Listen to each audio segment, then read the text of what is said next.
If you're just starting with stage lighting, whether it be for a band, church, theater group, DJ, whatever you're lighting, one of the most important decisions, as we've been talking about this month, is choosing that right lighting console. Now, in my last video in this playlist, which you can check out here, my last two videos actually, I talked about the 3 different types of lighting consoles and how to figure out which type is right for you.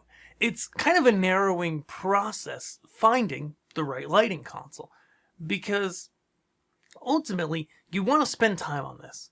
You don't want to just jump in, buy the cheapest thing, buy what some salesperson recommended to you, whatever. Because your console determines how easy it's going to be to program something and what effects you can do. And we talked about that a lot in the last video. Now let's talk about basic lighting consoles. There are really 2 types of basic lighting consoles that you're going to see out there as a beginner to stage lighting. And you might think, okay, my needs are really basic, David, so I'll just go buy something and it'll do what I need. But nothing could be further from the truth. And so when we're looking at basic lighting consoles, we've got 2 basic types of consoles that we're going to run into.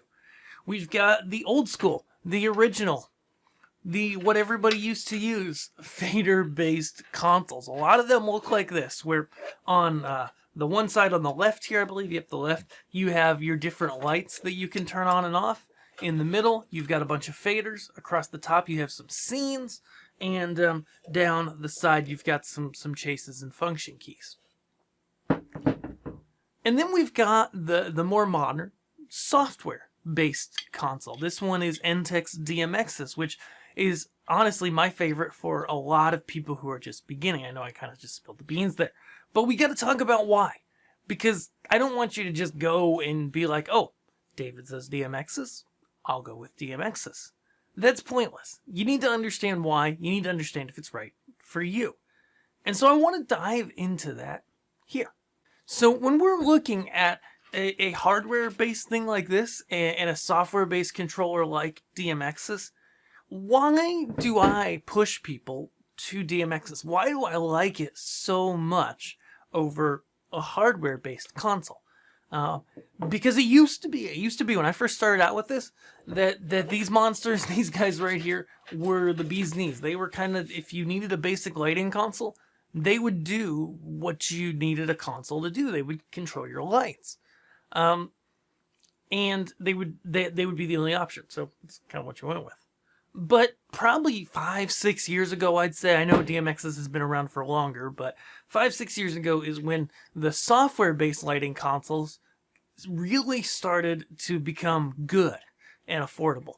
Before that, they were super buggy a lot of the time. Maybe you needed a nice computer to run them, whereas today, you probably have an old computer around, or you can acquire one very inexpensively, and so there's virtually no cost there.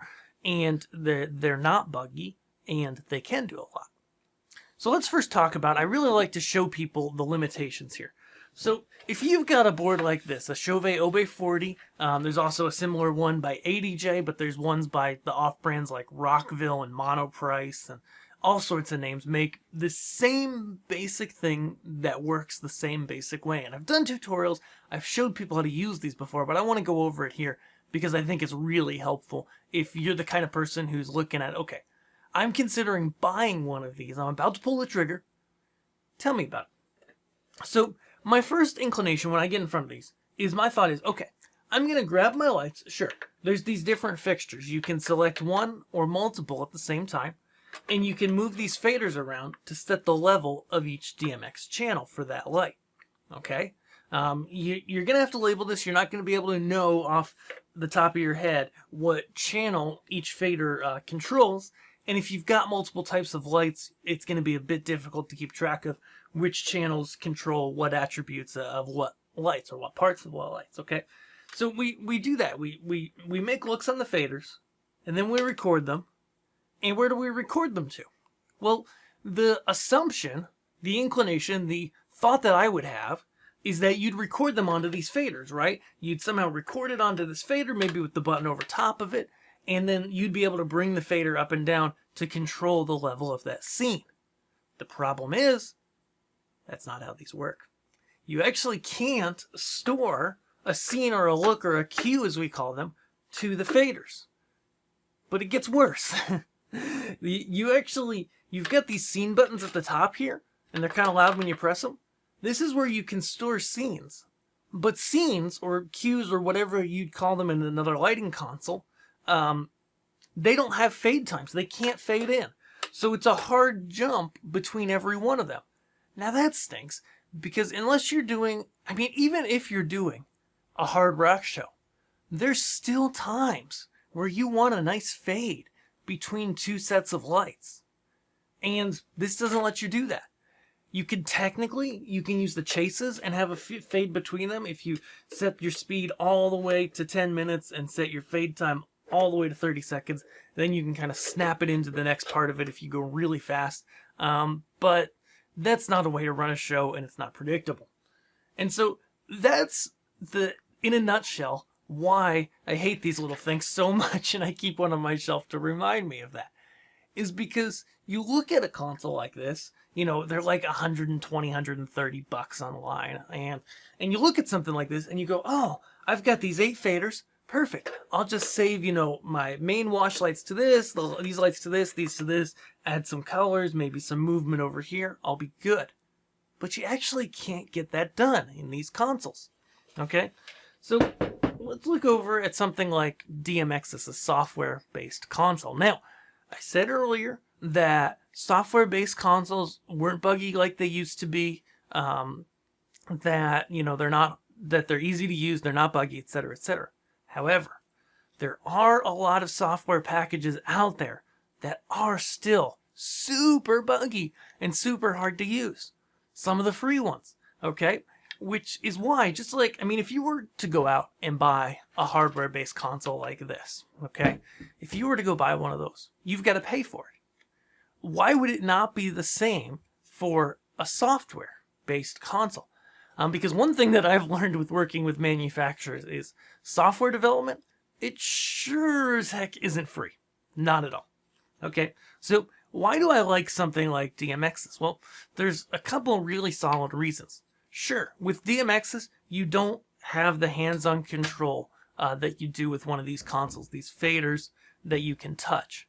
You can get them via MIDI to a certain extent, but what you get instead is really, really powerful. Okay?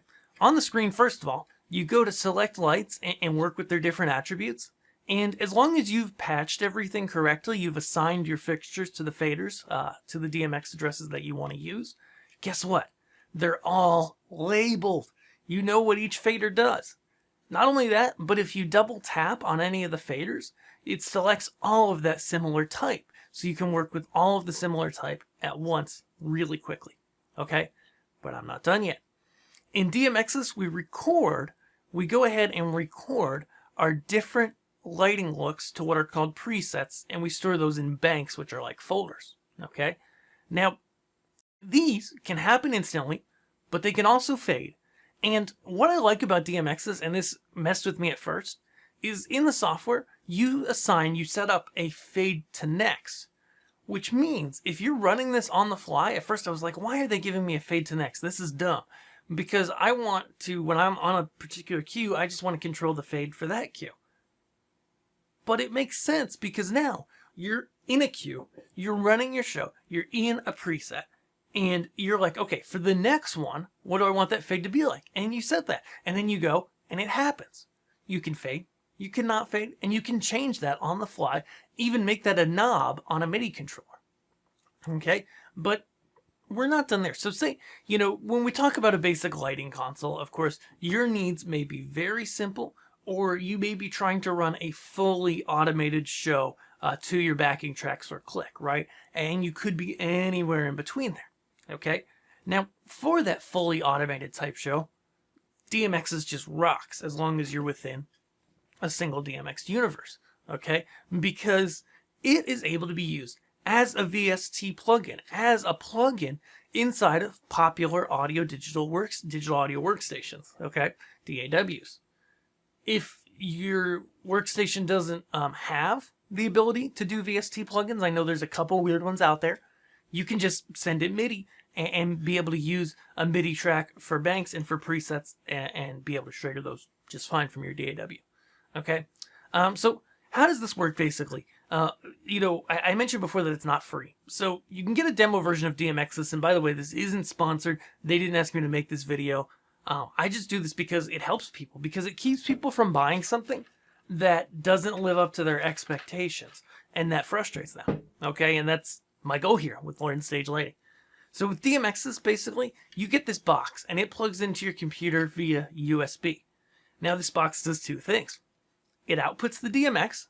It has a foot switch port for connecting a foot switch to advance your presets, and it also unlocks the software. It acts as the license key. Now, without the box, you can totally download the software, play around with it, and see if it works for you. Of course, I've got tutorials on it as well.